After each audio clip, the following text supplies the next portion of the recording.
প্রথম কোয়ার্টার ফাইনালে Germany versus Spain, অর্থাৎ যারা জার্মানি এবং স্পেনকে এবারে ইউরোর জন্য ফেভারিট ধরে রেখেছিলেন, একটা দলের বিদায় হয়ে যাচ্ছে, সেটা এই লাইন আপ দেখেই বোঝা শেষ। রাত 10টায় আপনি এই ম্যাচটা দেখছেন টি স্পোর্টস এবং টি স্পোর্টস অ্যাপে। এই টুর্নামেন্ট শুরু হওয়ার আগে, ইউরো শুরু হওয়ার আগে, নাবিল খান, আমরা যখন সবাই মিলে প্রেডিকশন করেছিলাম তখন আমাদের সবার কোয়ার্টার ফাইনালে এই জার্মানি এবং স্পেনের ম্যাচটা এসেছিল এবং আমরা সবাই, মানে আমি, আপনি, শরীফুল হক, তিনজনই জার্মানিকেই তুলে দিয়েছিলাম। আপনি কনভিন্সিংলি তুলেছেন, শরীফুল হকও তুলেছে। আমি বলেছিলাম যে 51 আর 49%, কারণ শুধুমাত্র 51% দিয়েছিলাম এই কারণে জার্মানির এটা ঘরের মাঠ। আপনি কি সেই প্রেডিকশনে এখনো আছেন? না, আমি সেই প্রেডিকশনে নাই। শেষ দিনে হচ্ছে শরীফুল হককে বলেছি আমার প্রেডিকশন যেটা হচ্ছে যে এই ম্যাচে স্পেন, কারণ হচ্ছে স্পেনের খেলা, মানে এর আগে কি হয়েছে, স্পেন ধরেন নামে ভারে তো অনেক দলকে অনেক সময় এগিয়ে রাখতে হয়, কিন্তু যখন আপনার টুর্নামেন্টটা শুরু হয় তখন কিন্তু সেটার অনেক কিছু আসলে বদলে যায়, কারণ দ্যাটস কল প্রেডিকশন। চলছে প্রেডিকশন গেম নগদ অ্যাপে। প্রেডিকশন করে জিতুন জিক্সার বাইক, টিভি, স্মার্টফোন সহ আরো অনেক পুরস্কার। এখন আমার কথা স্পেন। এখন আপনার কথা স্পেন। এখানে দুরকম ঘটনা ঘটতে পারে। দেখেন, আপনি যদি টুর্নামেন্টে এখনো পর্যন্ত এই দুই দলের হিসাব করেন, স্পেন এবং জার্মানিকে একে অন্যের সঙ্গে কম্পেয়ার করেন, মানে কাউকে আলাদা করতে পারবেন না। আমরা একটু দেখে নিই যে স্পেন আর জার্মানির যখন এবারের ইউরোতে যে 4টা করে ম্যাচ খেলা হয়েছে, জার্মানি একটা ড্র করেছে আর স্পেন 4টাতে জিতেছে। স্পেন মাত্র একটা গোল কনসিড করেছে, যেটা আবার ওন গোল।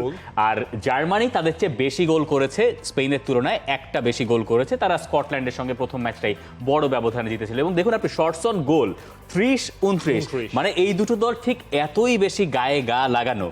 আবার আপনি যদি হিসাব করেন যে টুর্নামেন্ট জেতার মতো দল আমরা কোনগুলোকে বলি বা সাধারণত লোকে কোনটাকে দেখে, স্পেনের মতো দলকেই, যাদের হ্যাঁ লামিন ইয়ামাল, নিকো গঞ্জালেজ, এদেরকে নিয়ে তো আলাদা করে কথা বলতেই হবে যে তারাই এই দলটার মূল প্রাণ। তাদের যে মিডফিল্ড, রদ্রি, পেদ্রি এবং হচ্ছে ফাবিয়ান রুইজ, এরা যে পরিমাণ রান নিচ্ছে এবং যে কাজগুলো করে দিচ্ছে, ডিফেন্স, সবকিছু মিলিয়ে স্পেনের এই দলটাকে আপনি বলতে পারেন যে এরা টুর্নামেন্ট জেতার মতো দল। সেই তুলনায় জার্মানির হয়তো আপনি কিছু দুর্বলতা খুঁজে বের করতে পারবেন, যেটা এখনো স্পেনের আমরা এই টুর্নামেন্টে দেখতে পাইনি। তবে জার্মানির সবচেয়ে বড় প্লাস পয়েন্ট হচ্ছে তাদের দলে একজন টনি ক্রুজ রয়েছেন, যিনি সাইলেন্ট কিলার, যিনি সাইলেন্টলি সবাইকে কিল করে দেন। এবং আমরা স্পেনের এই দলটার এখন রিদমটা দেখুন, তারা হচ্ছে গিয়ে মানে মাঠে না, তাদের বডি ল্যাঙ্গুয়েজটা এখন অন্যরকম থাকে। স্পেশালি নিকোর কথা আমাদের বলতে হবে, লামিন ইয়ামালের কথা বলতে হবে, আলভারো মোরাতা রয়েছেন সামনে, রড্রি পেড্রির হিসাব তো একই রকম হয়েছে। এবং আমাকে সবচেয়ে সারপ্রাইজ করেছে কি তাদের ফুল ব্যাক কুকুরেয়ার পারফরমেন্স। কুকুরেয়া দুর্দান্ত করেছেন এখনো পর্যন্ত এই টুর্নামেন্টে। তবে এই ম্যাচের আগে, স্পেন এবং জার্মানি ম্যাচের আগে খুব মজার দুটো প্রেস কনফারেন্স হয়েছে। প্রথমটায় হোসেলু তিনি বলেছেন তিনি টনি ক্রুজকে বিদায় জানাতে চান শুক্রবারে। এই দুজনই রিয়াল মাদ্রিদের টিমমেট, যদিও রিয়াল মাদ্রিদ ছেড়ে যাচ্ছেন হোসেলু। তিনি বলছেন জার্মানি দুর্দান্ত দল, ওরা শিরোপা জিততেই এসেছে, যদিও আমরা চাই শুক্রবারে ক্রুজ অবসরে চলে যাক। আবার টনি ক্রুজকে তখন এরপরে প্রশ্ন করা হয়েছে যে আপনাকে নিয়ে তো হোসেলু এই কথা বলেছে, আপনি কি বলবেন? টনি ক্রুজ হেসেছেন। টনি ক্রুজ বলেছেন ওর কথায় আমি খুবই মজা পেয়েছি, ও সেমিফাইনালে যেতে চায় বলেই এই কথা বলেছে। দুর্দান্ত একটা ম্যাচ হতে যাচ্ছে, স্পেনকে আটকে দেওয়ার ক্ষমতা জার্মানির ভালো মতোই আছে। এখন কথা হচ্ছে এই যে স্পেনকে যে আটকে দেওয়ার ক্ষমতা জার্মানির আছে, খেলার কথা হিসাব করলে তো সেটা আছে, দুই দলেরই সেটা আছে, কিন্তু জার্মানিকে এখানে এক্সপেরিয়েন্সের দিকে একটু এগিয়ে স্পেনের তুলনায় বেশ ভালোই এগিয়ে আপনি যদি দেখেন, এক্সপেরিয়েন্স যদি কাউন্ট করেন। এবং জার্মানির ফেভারে কি কি আছে, এক তারা হচ্ছে গিয়ে আপনার স্বাগতিক, দুই হচ্ছে গিয়ে তাদের সেই স্কোয়াডের মধ্যে সেই এক্সপেরিয়েন্স জিনিসটা, এবং হচ্ছে গিয়ে জার্মানির মধ্যে কিছু আসলে কি প্লেয়ার রয়েছে যারা যে কোনো সময়, আপনি জামাল মুজিয়ালার কথা আপনাকে বলতেই হবে, ফর্মে রয়েছেন তিনি, টনি ক্রুজের কথা, সব মিলিয়ে জার্মানির জন্য এই জায়গায় চ্যালেঞ্জটা হবে স্পেনকে গোল করতে না দেয়া। মানে স্পেনকে ধরেন, স্পেন কিন্তু খুবই ক্রেজি গোল করার জন্য সেই জিনিসটা তারা করে থাকে। এবং 70-80 মিনিটস পর্যন্ত স্পেন যে টেম্পোতে খেলে, এই টেম্পোতে যখন মানে জার্মানি যদি ম্যাচ করতে না পারে তাদের জন্য ঝামেলা। এই ম্যাচে জার্মানির স্টার্টিং 11 কেমন হয় এটা একটা দেখার বিষয় থাকবে। আমরা আগের ম্যাচে লেরোয় জানেকে দেখেছি, এখনো পর্যন্ত ফ্লোরিয়ান ভার্টসের সেরাটা আমরা দেখি নাই। একদিকে জামাল মুজিয়ালা, একদিকে লামিন ইয়ামাল, আমাদের আছেন জামাল ভুইয়া, লিভ দ্য গেমে নিশ্চয়ই থাকবেন। যাই হোক, এই যে তরুণরা, তারা ইউরোপের ফুটবলকে আগামী দিনে কই নিয়ে যাবে, এটা হয়তো এই ম্যাচের অনেকটুকু নির্ণায়ক হিসেবে আমরা দেখতে পারি। আপাতত প্রেডিকশন কি আমরা রক পেপার সিজার দিয়ে মেলাবো নাকি? না, আমার ভাই রক পেপার সিজার লাগবে না। আমার হচ্ছে মানে কি লামিন ইয়ামালের মতো। হ্যাঁ, এই কি করে আপনি কি খেলতে পারেন? আমি আর পারি না, ছোটবেলায় পারতাম, এখন ভুলে গেছি। I have no idea. আমার রক পেপার সিজার লাগবে না, আমার স্পেন। কিন্তু আমি জার্মানিতেই রাখছি এই কারণে জার্মানির এই দলটার টুর্নামেন্টের এক্সপিরিয়েন্স আমার কাছে মনে হয় বেটার। স্পেন যদি ফার্স্টে গোল করতে না পারে, স্পেনের ভেতরে একটা প্যালপিটেশন শুরু হয়ে যায়, এইটা তাদের হিতে বিপরীত হতে পারে।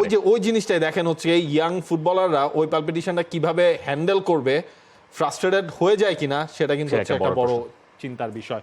আরও একটা ম্যাচ রয়েছে আগামীকাল রাতে, যেই ম্যাচটার থেকে একজনের বিদায় হয়ে যাবে, হয় ক্রিশ্চিয়ানো রোনালদো না হলে কিলিয়ান এমবাপ্পে, অর্থাৎ পর্তুগাল ভার্সেস ফ্রান্স। রাত 1টায় সরাসরি টি স্পোর্টস এবং টি স্পোর্টস নেটওয়ার্কে আপনারা ম্যাচটা দেখতে পারবেন। পর্তুগাল রয়েছে বেশ ভালো ফর্মে, ফ্রান্স তারা আসলে ভাগ্যের ছোঁয়াই তারা এই পর্যন্ত কিন্তু এসেছে। তাহলে পর্তুগাল কেন ভাগ্যের ছোঁয়ায় আসে নাই? না, পর্তুগালের ব্যাপারটা আপনি যদি ফ্রান্সের মতো কিন্তু এত মানে বাজে অবস্থা তারা না। পর্তুগাল হ্যাঁ পেনাল্টিতে গিয়েছে, তাদেরও ভাগ্যের একটা ফেভার ছিল, কিন্তু ফ্রান্স আমরা ওই ম্যাচের আগে থেকে ম্যাচের শেষ পর্যন্ত আজকে পর্যন্ত বলছি Kylian Mbappe, Griezmann, Dembele, they are not on their peak form.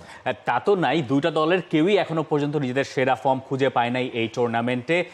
France যদিও আমার কাছে মনে হয়েছে বেলজিয়ামের সঙ্গে খুব ভালো খেলেছে, যে ওন গোলটা হয়েছে সেখানে তো আসলে কিছু করার নাই, সেটা একটু অন্য হিসাবের আর কি, মানে তারা ভালো খেলেছে বলে আমার মনে হয় তারা গোল আদায় করে নিয়েছে। অন্যদিকে পর্তুগালকে নিয়ে যে প্রশ্নগুলো উঠেছে পর্তুগালের ওই ম্যাচের পরে, সেটা সবকিছু ছিল ক্রিস্টিয়ানো রোনালদো কেন্দ্রিক, যে রোনালদো কাঁদলেন, এরপরে ডিয়েগো কস্তার ওই অস্বাভাবিক মুহূর্ত টাই ব্রেকারে তিনি যা দেখালেন, এবং এটা নিয়েই নুনো মেন্দেস, চিন্তা করুন এখনো ওই রোনালদোর ব্যাপারটা কাজ করছে পর্তুগালের দলের ভেতরে। ম্যাচের আগের দিন প্রেস কনফারেন্সে কথা বলছেন, তিনি বলছেন যে রোনালদো যখন কাঁদলেন এরপরে তার দলের ভেতরে যে একতা এসছে, সেই একতাই তাদের বল, এবং সেই কাজটাই তারা করেছেন। মুহূর্তটা ওর জন্য কঠিন ছিল, আমরা একে অন্যকে সাহায্য করি সব সময়। দলও বুঝতে পেরেছে সময়টা তার ভালো ছিল না, আমাদের একতা এতই বেশি ছিল যে ওই মুহূর্তটাই আমাদের আত্মবিশ্বাস এতই বাড়িয়ে দিয়েছে যে কস্তা পরে পেনাল্টিতে 3টা শট ঠেকিয়েছে। এবং এই জায়গায় আপনি খেয়াল করেন নুনো মেন্দেস তিনি খেলছেন, তার মানে এগেইনস্টে কারা খেলছেন, তার ক্লাব মেট্রাই, কিলিয়ান এমবাপ্পে, দেমবেলে। হ্যাঁ এমবাপ্পে অন্য ফ্ল্যাঙ্ক দিয়ে অপারেট করেন, নুনো মেন্দেস হচ্ছে গিয়ে আপনার থাকবেন হচ্ছে গিয়ে লেফট ব্যাক হিসেবে, লেফট ব্যাক পজিশনটায়। তবে এই জায়গায় দেমবেলেকে কি খেলানো হবে?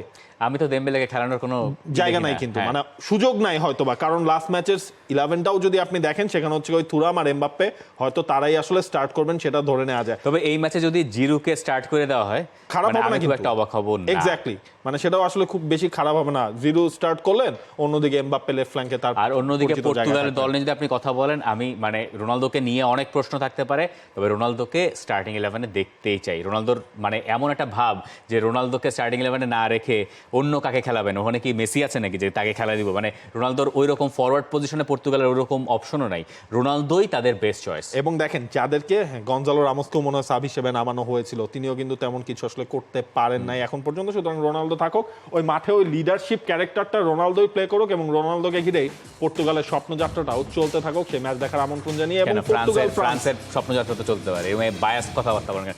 For more updates, subscribe to our YouTube channel and click on the bell icon. Follow us on Facebook and Instagram. Download T-Sports app to enjoy exciting games and highlights. Visit tsports.com.